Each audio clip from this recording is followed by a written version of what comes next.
Hello friends, എല്ലാവർക്കും team ലക്ഷ്യയുടെ YouTube ചാനലിലേക്ക് സ്വാഗതം. 2024 LD ക്ലർക്ക് പരീക്ഷയ്ക്ക് വേണ്ടി എല്ലാവരും തന്നെ തീവ്രമായ പരിശീലനത്തിലായിരിക്കും. കഴിഞ്ഞ തവണ LD ക്ലർക്കിന് അപ്ലൈ ചെയ്ത അപേക്ഷകരെക്കാൾ 2.5 ലക്ഷം കുറവാണ് ഇത്തവണത്തെ ആപ്ലിക്കൻസ്. അതുകൊണ്ട് പരീക്ഷയുടെ തീവ്രതയോ കോമ്പറ്റീഷനോ കുറഞ്ഞ് എന്ന് നിങ്ങൾ ഒരു കാരണവശാലും വിചാരിക്കരുത്. PSCയുമായി യാതൊരുവിധ ബന്ധവുമില്ലാത്ത, പരിശീലനം ഒന്നും നടത്താത്ത 2.5 ലക്ഷം പേരാണ് ഈ മത്സരത്തിൽ നിന്നും മാറി നിൽക്കുന്നത്. അവർ അപ്ലൈ ചെയ്താൽ പോലും അവർക്ക് പരീക്ഷയിൽ യാതൊരുവിധ സ്വാധീനവും ചെലുത്താൻ കഴിയില്ല. നിങ്ങൾ വിചാരിക്കുന്നുണ്ടോ കൃത്യമായി പഠിച്ചുകൊണ്ടിരിക്കുന്ന ഏതെങ്കിലും ഉദ്യോഗാർത്ഥി ഈ LD ക്ലർക്ക് പരീക്ഷയ്ക്ക് അപ്ലൈ ചെയ്യാതിരുന്നു എന്ന്? ഒരിക്കലുമില്ല. അതുകൊണ്ട് തന്നെ ഈ 2.5 ലക്ഷം പേർ കുറഞ്ഞു എന്ന് കരുതി LDCയുടെ കോമ്പറ്റീഷനിൽ യാതൊരുവിധ കുറവും സംഭവിക്കുന്നില്ല എന്ന കാര്യം കൃത്യമായി മനസ്സിലാക്കിയിട്ട് വേണം നിങ്ങളുടെ പഠനം മുമ്പോട്ട് പോകാനുള്ളത്.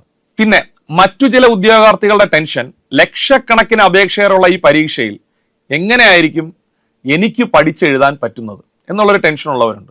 ആദ്യം നിങ്ങൾ മനസ്സിലാക്കുക, ഒരു ജില്ലയിൽ കൃത്യമായി പഠിച്ച് ആത്മാർത്ഥതയോടുകൂടി പരീക്ഷയെ സമീപിക്കുന്ന ഉദ്യോഗാർത്ഥികളുടെ എണ്ണം 10,000-ലും താഴെയായിരിക്കും. ഞാൻ പറഞ്ഞത് ഒരു ജില്ലയിലെ കാര്യമാണ്. അപ്പോൾ ചുരുക്കത്തിൽ നമുക്കിങ്ങനെ മനസ്സിലാക്കാം, 10,000 ഉദ്യോഗാർത്ഥികൾ തമ്മിലുള്ള ഒരു പോരാട്ടമാണ് എല്ലാ ജില്ലയിലെയും LD ക്ലർക്കിന്റെ പരീക്ഷ. ബാക്കിയുള്ള ആപ്ലിക്കൻസിന്റെ എണ്ണമൊന്നും നിങ്ങൾ മുഖവിലേക്ക് എടുക്കേണ്ട കാര്യം പോലും ഇല്ല. ഈ ലക്ഷക്കണക്കിന് പേര് അപ്ലൈ ചെയ്തതിൽ എത്ര പേരായിരിക്കും കൃത്യമായി പഠിക്കുന്നത്, കൃത്യമായി ക്ലാസ്സിന് പോകുന്നത്, കൃത്യമായ റാങ്ക് ഫയൽ വാങ്ങി അത് കൃത്യമായി പഠിക്കുന്നത്? വളരെ കുറച്ചു പേരാണ്. അതിൻ്റെ ഒരു 10%, 5%-ലോ അത് ചുരുങ്ങും. അതുകൊണ്ട് തന്നെ ഈ ആപ്ലിക്കൻസിന്റെ എണ്ണം കണ്ടിട്ട് നമ്മൾ പേടിക്കേണ്ട കാര്യവുമില്ല. 2.5 ലക്ഷം പേര് കുറച്ചാണ് അപ്ലൈ ചെയ്തതെന്ന് കരുതി പരീക്ഷയും കട്ട് ഓഫും നിങ്ങൾക്ക് അനുകൂലമായി വരുമെന്നും നിങ്ങൾ വിശ്വസിക്കരുത്. ഇത് രണ്ടും തെറ്റായ ധാരണകളാണ്.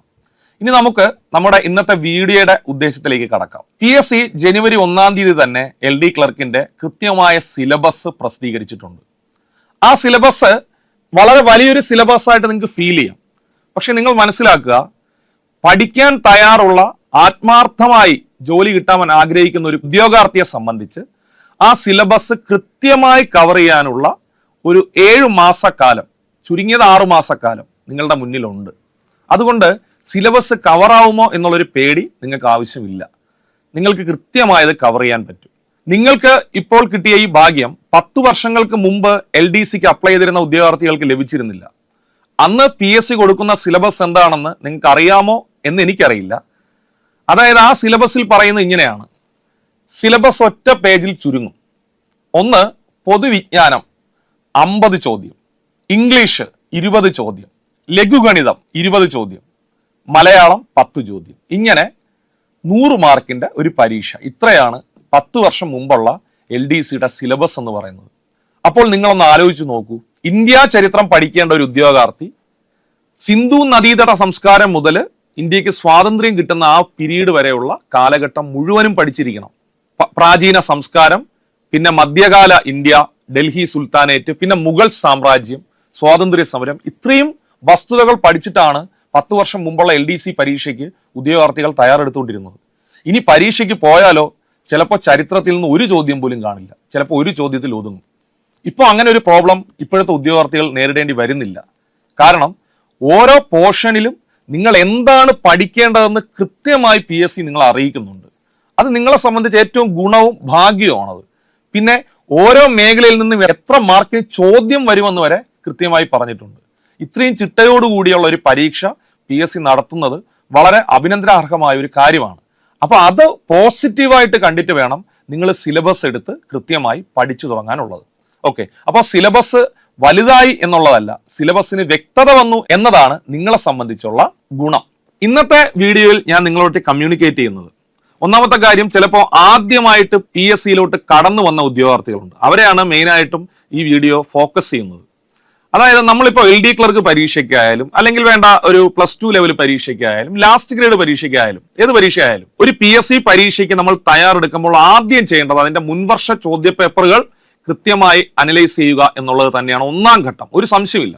പിന്നീട് അത് വച്ചിട്ടായിരിക്കണം നമ്മളെ പഠനം മുമ്പോട്ട് പോകാനുള്ളത്. അങ്ങനെ മുൻവർഷ ചോദ്യപേപ്പറുകളെ കൃത്യമായി കീറി മുറിച്ചുകൊണ്ടുള്ള ഒരു അനാലിസിസ് ലക്ഷ്യയുടെ ഭാഗത്തു നിന്ന് എല്ലാ കുട്ടികൾക്കും തിങ്കൾ മുതൽ വെള്ളി വരെ വൈകിട്ട് 7 മണി തൊട്ട് 8 മണി വരെ പ്രീവിയസ് ക്വസ്റ്റ്യൻ വിത്ത് എക്സ്പ്ലനേഷൻ എന്ന ഒരു സെഷൻ, ലൈവ് സെഷൻ ആരംഭിച്ചിട്ടുണ്ട്.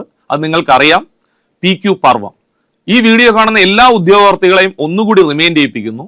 7 മണി മുതൽ 8 മണി വരെ ലക്ഷ്യയുടെ യൂട്യൂബ് ചാനലിലൂടെ നൽകുന്ന PQ പർവം ഒരാഴ്ചയിൽ 5 ക്ലാസ് ആണ്. ഈ സെഷൻസ് മാക്സിമം നിങ്ങൾ ഉപയോഗപ്പെടുത്തുക.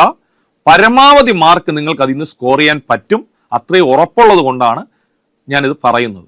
ശരി, അതിനുശേഷം പിന്നീട് പറയാനുള്ള ഒരു കാര്യം, ഇപ്പൊ നിങ്ങൾ LDക്ക് തയ്യാറെടുക്കുകയാണ്. സിലബസ് കണ്ട് തന്നെ അല്പം ടെൻഷനായിരിക്കുന്നവരുണ്ടാവും. അപ്പൊ നിങ്ങൾ പതുക്കെ അതങ്ങ് തീർത്തു പോയാൽ മതി. പക്ഷെ നിങ്ങൾ എങ്ങനെ പഠനം നടത്തിയാലും ഉറപ്പായും പഠിച്ചിരിക്കേണ്ട ഒരു 50 ടോപ്പിക്കുകൾ ഞാൻ നിങ്ങളെ പരിചയപ്പെടുത്തുകയാണ്. ഈ 50 ടോപ്പിക് എന്ന് പറയുന്നത് കഴിഞ്ഞ ഒരു 4 വർഷക്കാലത്തെ PSCയുടെ ചോദ്യ പേപ്പറുകൾ മുഴുവനും അനലൈസ് ചെയ്തുകൊണ്ട് തിരഞ്ഞെടുത്തിട്ടുള്ള 50 ടോപ്പിക്കുകളാണ്. അപ്പോ നിങ്ങൾ LD ക്ലർക്ക് പരീക്ഷയ്ക്ക് തയ്യാറെടുക്കുമ്പോൾ സിലബസ് പൂർണ്ണമായിട്ടും കവർ ചെയ്യണം. എങ്കിൽ ഏറ്റവും പ്രധാനമായിട്ട് കവർ ചെയ്യേണ്ടത്, അല്ലെങ്കിൽ മിനിമം നമുക്കൊരു മാർക്ക് ഉറപ്പിക്കാൻ പറ്റുന്ന ചില മേഖലകളുണ്ട്. ആ മേഖലകൾ തിരഞ്ഞെടുത്ത് അതിലൊരു 50 മേഖലകൾ നിങ്ങൾക്ക് കൃത്യമായി പഠിക്കാൻ പറ്റും. 6 മാസം നിങ്ങൾക്ക് സമയമുണ്ട്. ആദ്യത്തെ 1 മാസം കൊണ്ട് തന്നെ ചിലപ്പോൾ ഈ 50 ചാപ്റ്ററുകൾ നിങ്ങൾക്ക് പഠിക്കാൻ പറ്റും. അതുകൊണ്ട് ആ 50 മേഖലകൾ ഞാൻ നിങ്ങളെ പരിചയപ്പെടുത്തുകയാണ്. കൃത്യമായി പഠിക്കുക, ഉപേക്ഷ വിചാരിക്കരുത്. ഇത് PSCയുടെ ഹോട്ട് ടോപ്പിക്കാണ്. ഫ്രീക്വന്റ് ആയിട്ട് പരീക്ഷയ്ക്ക് ആവർത്തിക്കുന്ന ടോപ്പിക്കുകളാണ്, ട്രെൻഡിങ് ടോപ്പിക്കുകളാണ്.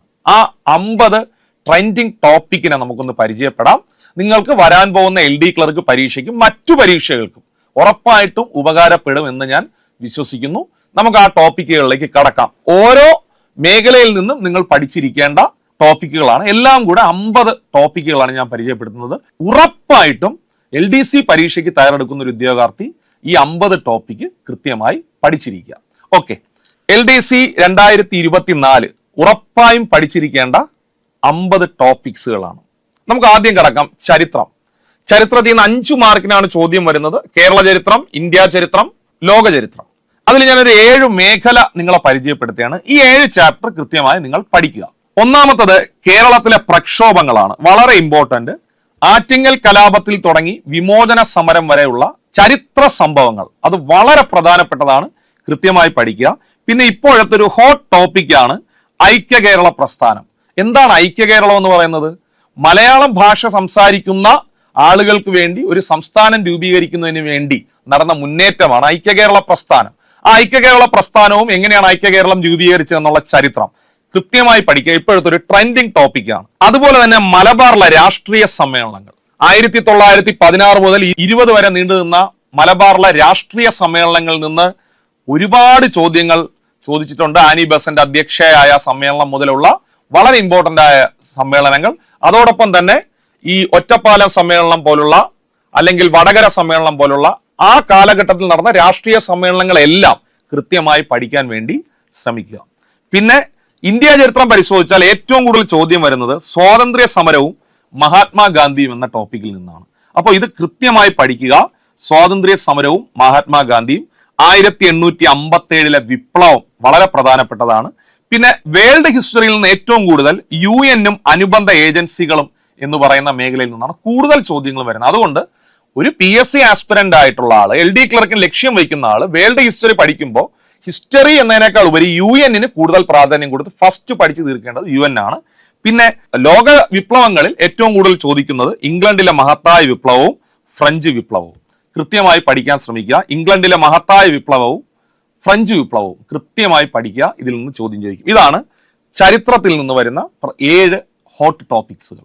അപ്പൊ ആദ്യം ഇത് കവർ ചെയ്യുക. ശരി, നമ്മൾ ഇനി പോകുന്നത് ഭൂമിശാസ്ത്രത്തിലോട്ടാണ്. ഭൂമിശാസ്ത്രത്തില് ഏറ്റവും മസ്റ്റായിട്ട് ഫസ്റ്റ് നമ്മൾ കംപ്ലീറ്റ് ചെയ്യേണ്ട ടോപ്പിക്ക് ഇന്ത്യൻ ഭൂപ്രകൃതിയാണ്.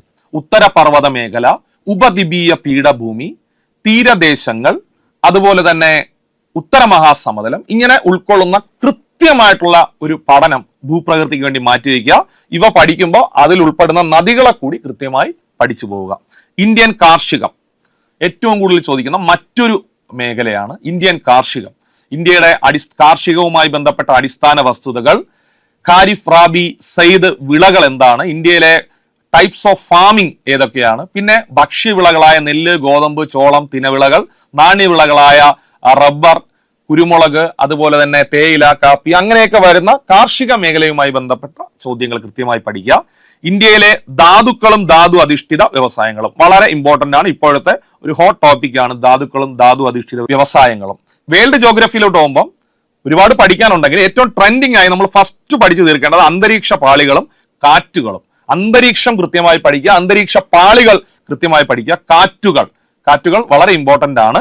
അതുപോലെ തന്നെ കേരളത്തിലോട്ട് വരുമ്പോൾ കേരളത്തിലെ കൃഷി ഗവേഷണ കേന്ദ്രങ്ങൾ മിക്കവാറും ഒരു ചോദ്യം വരാറുണ്ട്, കൃഷി ഗവേഷണ കേന്ദ്രങ്ങളെ കുറിച്ച്. പിന്നെ കേരളത്തിലെ വന്യജീവി സങ്കേതങ്ങൾ. ഇതാണ് ജിയോഗ്രഫിയിൽ നിങ്ങൾ കൃത്യമായി തീർക്കേണ്ടത്. അപ്പൊ നമ്മൾ 13 ടോപ്പിക്കുകളാണ് ആയത്. ശരി, സാമ്പത്തിക ശാസ്ത്രം എപ്പോഴും ചില മേഖലകളിൽ ഒതുങ്ങി നിന്ന് പോകുന്ന ഒരു പോർഷനാണ്.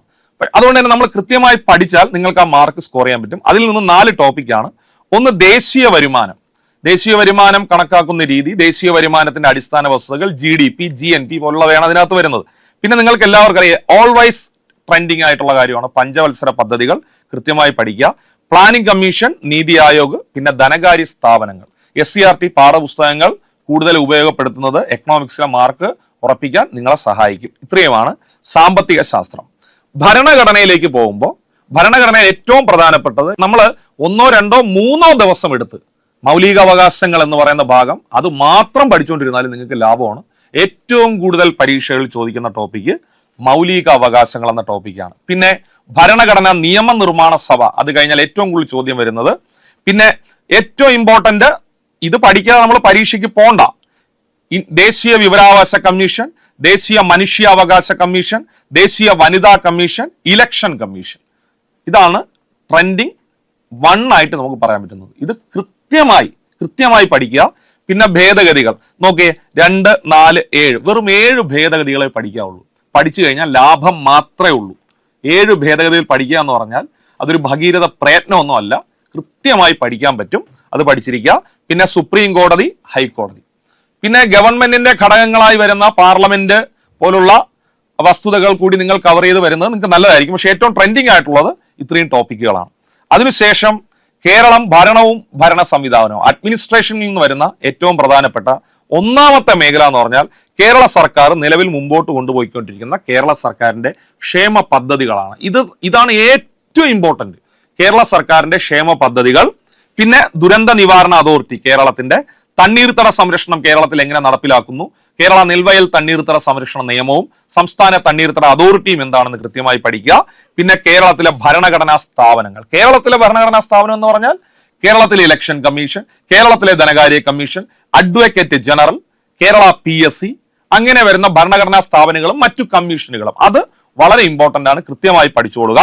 ഇനി അതിനുശേഷം നമ്മുടെ സയൻസിലേക്ക് കടക്കുമ്പോൾ ജീവശാസ്ത്രവും പൊതുജനാരോഗ്യത്തിലും ഏറ്റവും കൂടുതൽ നിങ്ങൾ ശ്രദ്ധിക്കേണ്ടത് കേരളത്തിലെ ആരോഗ്യക്ഷേമ പദ്ധതികളാണ്. അതിൽ നിന്ന് ഉറപ്പായിട്ട് ചോദ്യം വരും. പിന്നെ അതുപോലെ തന്നെ ജീവിതശൈലി രോഗങ്ങൾ, ഇത് രണ്ടിനുമാണ് ഏറ്റവും പ്രാധാന്യമുള്ളത് കേട്ടോ. കേരളത്തിലെ ആരോഗ്യക്ഷേമ പദ്ധതികളും ജീവിതശൈലി രോഗങ്ങളും, അതുപോലെ രോഗങ്ങളും രോഗകാരികളും എന്ന ടോപ്പിക്ക് വളരെ ഇമ്പോർട്ടന്റ് ആണ്. പിന്നെ വിറ്റാമിൻസ്, ജീവകങ്ങളെ കുറിച്ചുള്ള കാര്യങ്ങൾ. ഓക്കെ, ഇതാണ് ബയോളജി. ഫിസിക്സ്, ഭൗതിക ശാസ്ത്രത്തിലോട്ട് വരുമ്പോൾ കൃത്യമായിട്ട് ഒരു വലിയ സിലബസ് ആണ് ഫിസിക്സിന് മാറ്റി വെച്ചിരിക്കുന്നത്. എന്നാൽ 3 മാർക്കാണ് നമുക്ക് അതിൽ നിന്ന് കിട്ടുന്നത്. അപ്പോ അതെടുക്കുമ്പോൾ വളരെ നമ്മൾ ശ്രദ്ധിച്ച് ഏറ്റവും ഡീപ്പായിട്ടുള്ള, ഏറ്റവും റെഗുലറായി ചോദിക്കുന്ന ആ ടോപ്പിക്കിലോട്ട് നമ്മൾ എത്തണം. അതുകൊണ്ട് ഞാൻ ആ സിലബസിലുള്ള ചാപ്റ്ററുകളല്ല, അതിൽ ഏറ്റവും കൂടുതൽ വരുന്ന മേഖലകളാണ് പരിചയപ്പെടുന്നത്. ഫിസിക്സ് പഠിക്കുമ്പം ഏറ്റവും കൂടുതൽ ഫോക്കസ് ചെയ്യേണ്ട ലെൻസാണ്. ലെൻസുമായി ബന്ധപ്പെട്ട് വരുന്ന ചോദ്യങ്ങളും അല്ലെങ്കിൽ പ്രോബ്ലംസും കൃത്യമായി പഠിക്കുക. പിന്നെ ദർപ്പണം കൃത്യമാണ്. പിന്നെ അതിനുശേഷം ഗുരുത്വാകർഷണ ബലം എന്ന ചാപ്റ്റർ ഉണ്ട്, പക്ഷെ അതിൽ ഏറ്റവും കൂടുതൽ ചോദ്യം വരുന്നത് ഗുരുത്വാകർഷണ ബലത്തിൽ നിന്നാണ്. അപ്പൊ അത് കൃത്യമായി പഠിക്കുക. പിന്നെ ചലനം എന്ന് പറയുന്ന ചാപ്റ്റർ വളരെ ഇമ്പോർട്ടന്റ് ആണ്. അതില് വിവിധതരം ചലനങ്ങളും ചലന നിയമങ്ങളുമാണ് കൃത്യമായിട്ട് കുറച്ചും കൂടെ നമ്മൾ ഫോക്കസ് ചെയ്യണമെങ്കിൽ. ചലനം മൊത്തത്തിൽ പഠിക്കണം, പക്ഷെ കൂടുതൽ ഫോക്കസ് ചെയ്യേണ്ടത് വിവിധതരം ചലനങ്ങളും ചലന നിയമങ്ങളുമാണ്. പിന്നെ താപം എന്ന ടോപ്പിക്ക് നിങ്ങൾ പഠിക്കുക, പക്ഷെ ഫോക്കസ് ചെയ്യേണ്ടത് താപപ്രേക്ഷണ രീതികളാണ് വളരെ ഇമ്പോർട്ടന്റ്. ഇനി നമ്മൾ കെമിസ്ട്രിയിലോട്ട് പോകുമ്പോഴോ, കെമിസ്ട്രിയിൽ 5 ട്രെൻഡിങ് ടോപ്പിക്കുകൾ ഇവയാണ്. ഒന്ന്, ലോഹങ്ങൾ എന്ന് പറയുന്ന ചാപ്റ്റർ ഉണ്ട്, പക്ഷെ അത് ലോഹങ്ങളുടെ സവിശേഷതകളാണ് ഏറ്റവും ഇമ്പോർട്ടന്റ് ആയിട്ട് നിങ്ങൾ പഠിക്കേണ്ടത്. ലോഹങ്ങളുടെ അയിരുകൾ അതുപോലെ പഠിക്കുക. കാരണം ചാപ്റ്റർ അല്ല, അതിലെ ഏറ്റവും ഇമ്പോർട്ടന്റ് മേഖലകളാണ് ഞാൻ പറഞ്ഞത്. ലോഹത്തിന്റെ സവിശേഷതകളും ലോഹ അയിരുകളും. പക്ഷേ ലോഹം എന്ന് പറഞ്ഞ ചാപ്റ്റർ നിങ്ങൾ മുഴുവനായിട്ട് പഠിച്ചു തീർന്നാൽ പെർഫെക്റ്റ്ലി ഓക്കെ എന്ന് നമുക്ക് പറയാൻ പറ്റും. പക്ഷെ ഞാൻ കുറച്ചും കൂടെ ഡീറ്റെയിൽഡ് ആയിട്ട് പറയുന്നതേ ഉള്ളൂ. പിന്നെ ആറ്റം തന്നെ രണ്ടായിട്ട് ഞാൻ തിരിച്ചിട്ടുണ്ട്. ഏറ്റവും ഇമ്പോർട്ടന്റ് സബ്ഷെൽ ഇലക്ട്രോൺ വിന്യാസം. ഇപ്പൊ റീസെന്റ് ആയിട്ട് പരീക്ഷകൾ വരുന്ന ഒരു പ്രധാനപ്പെട്ട ട്രെൻഡിങ് ആയിട്ടുള്ള ചോദ്യങ്ങളാണ് സബ്ഷെൽ ഇലക്ട്രോൺ വിന്യാസം, പിന്നെ ആറ്റത്തിന്റെ മൗലിക കണങ്ങൾ, ആവർത്തന പട്ടിക. ഒഴിവാക്കിയിട്ടുള്ള ഒരു കെമിസ്ട്രി ഇല്ല എന്നുള്ള കാര്യം നിങ്ങൾക്ക് അറിയാം. ഇത് ഇത്രയും കൃത്യമായി കെമിസ്ട്രിയിൽ നിന്ന് പഠിക്കുക. ശരി, അതിനുശേഷം കലാ, കായികം, സാംസ്കാരികം, അതുമായി ബന്ധപ്പെട്ട് വരുന്ന പ്രധാനപ്പെട്ട ഒരു 5 ടോപ്പിക്കുകളാണ്. അത് വളരെ വലിയൊരു ടോപ്പിക്കാണ്, പക്ഷെ ഉറപ്പായിട്ടും നിങ്ങൾ പഠിച്ചിരിക്കേണ്ട 5 ടോപ്പിക്കുകൾ. ഒന്ന്, ജ്ഞാനപീഠം നേടിയ മലയാളികളും അവരുടെ കൃതികളും. മസ്റ്റായിട്ട് ഒന്നാമതായിട്ട് നിങ്ങൾ പഠിക്കേണ്ടതാണ്. 2, പ്രശസ്തമായ വരികൾ. പല സാഹിത്യ സൃഷ്ടികളുടെയും വരികൾ ആവർത്തിച്ച് തന്നെ ചോദിക്കാറുണ്ട്.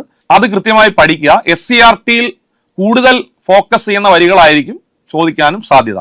പിന്നെ കേരളത്തിലെ സാംസ്കാരിക കേന്ദ്രങ്ങൾ ഏതൊക്കെയാണെന്ന്, പിന്നെ കായിക പുരസ്കാരങ്ങൾ, അത് മിക്കവാറും കറണ്ട് അഫയേഴ്സുമായി ബന്ധപ്പെട്ടായിരിക്കും കൂടുതൽ ചോദിക്കുന്നത്, അത് പഠിക്കുക. പിന്നെ ഒളിമ്പിക്സ് എന്ന വിഷയം കൃത്യമായി പഠിക്കാൻ വേണ്ടി ശ്രമിക്കുക. ഇത് കലാകായികം, സംസ്കാരം എന്ന് പറയുന്ന മേഖലയിൽ നിന്ന് വരുന്നതാണ്. ഇനി അവസാനത്തെ 5 ടോപ്പിക്, ആനുകാലികം.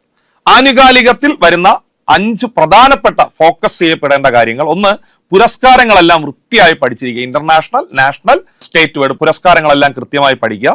ISRO റീസെന്റ് ആയിട്ട് ലോഞ്ച് ചെയ്ത, ഉറപ്പാണ് അടുത്ത LD ക്ലർക്ക് പരീക്ഷയിൽ 7 ഘട്ടമായിട്ടായിരിക്കും പരീക്ഷ. അതിൽ മിക്കവാറും ഒരു 3 ഘട്ടത്തിലോ അല്ലെങ്കിൽ 4 ഘട്ടത്തിലോ ചന്ദ്രയാൻ എന്ന് പറയുന്ന ഒരു ടോപ്പിക്ക് ഹോട്ടായിട്ട് ഇങ്ങനെ നിൽക്കും. അപ്പൊ ചന്ദ്രയാൻ 3 ഉൾപ്പെടെയുള്ള ISROയുടെ റീസെന്റ് ലോഞ്ചസ് കൃത്യമായി പഠിച്ചിരിക്കുക. കേന്ദ്രത്തിലെ സംസ്ഥാന ക്യാബിനറ്റിലെ എല്ലാ മന്ത്രിമാരുടെ വകുപ്പുകളും മനഃപ്പാടമാക്കിയിട്ട് ഏത് PSC പരീക്ഷയ്ക്കും പോകാവൂ. പിന്നെ ഈ ഇടയ്ക്ക് നടന്ന നിയമനങ്ങൾ കൃത്യമായി പഠിച്ചിരിക്കുക. ഈ ഇടയ്ക്ക് നടന്ന ഇന്റർനാഷണൽ ലെവലിലുള്ള ഉച്ചകോടികളും വേദികളും. ആനുകാലികം ഞാൻ ചുരുക്കി ഒരു 5 ടോപ്പിക്കേ പറഞ്ഞിട്ടുള്ളൂ. എല്ലാ മേഖലയിലെയും പ്രധാനപ്പെട്ട ടോപ്പിക്കുകൾ മാത്രമേ ഞാൻ ഉൾക്കൊള്ളിച്ചിട്ടുള്ളൂ. ഇത് മാത്രം പഠിച്ചാൽ മതി എന്നല്ല ഞാൻ ഉദ്ദേശിച്ചത്.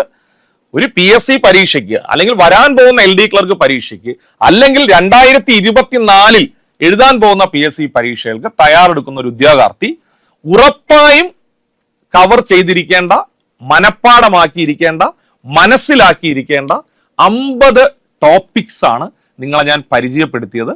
നിങ്ങളുടെ പഠനം സിസ്റ്റമാറ്റിക് ആയിട്ട് നിങ്ങൾ മുമ്പോട്ട് കൊണ്ടുപോകുക. അതിൽ ഈ 50 ടോപ്പിക്ക് കൂടി നിങ്ങൾ ഉൾപ്പെടുത്തുക. ആദ്യം തന്നെ ഇത് കവർ ചെയ്യാൻ വേണ്ടി ശ്രദ്ധിക്കുക. കാരണം ഒരു മിനിമം മാർക്ക് നിങ്ങൾക്ക് ഈ 50 ടോപ്പിക്കിലൂടെ സാധാരണഗതിയിൽ കിട്ടും.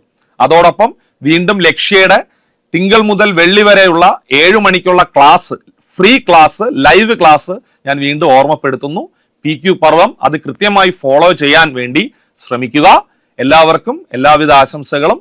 മറ്റൊരു വീഡിയോയുമായി മറ്റൊരു സെഷനിൽ കാണാം. നന്ദി.